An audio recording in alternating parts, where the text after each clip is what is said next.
Hey there, world history students. Mr. Leary here, friendly neighborhood world history teacher. And we begin our look at empires today. We are talking about the notes that was provided to you, also available on the webpage.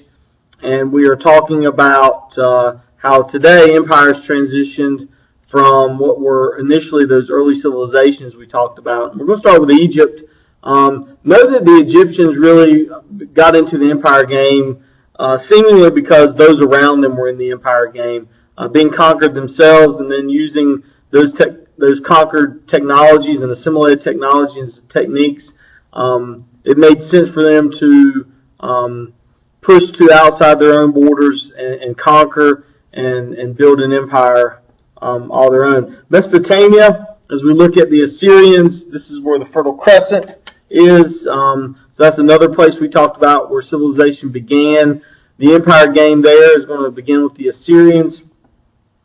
They are going to use a very militaristic attitude, very brutal in their behavior. So you got to kind of wonder how long is that going to last. And as a result, the Assyrians don't really last a long time when it comes to the empire game or staying in power. They would be conquered by the Chaldeans. It says in 612 BCE there.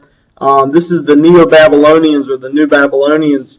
When you're talking about the Chaldeans, you're going to be mentioning a king named Nebuchadnezzar. And he is important in bringing back what was considered to be the grandeur of Babylon, the Hanging Gardens of Babylon, one of the seven wonders of the ancient world. But he himself was kind of the end of the Chaldean reign, because once he died, they were not able to maintain control very much longer. They were, of course, conquered by the Persians, and we'll be talking more about the Persians in the next film. As we move down the list here, we're looking at the empires of China, and as we do that, we're going to go back and talk about the Zhou dynasty, which we mentioned during our civilizations unit on the Huanghe River Valley civilization.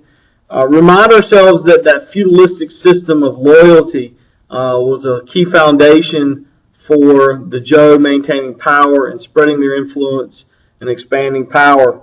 Also note that, if you can see here, Confucius, Taoism, and legalism were some ways of running the society or ways of running the government that developed during the Zhou dynasty in what we today call China.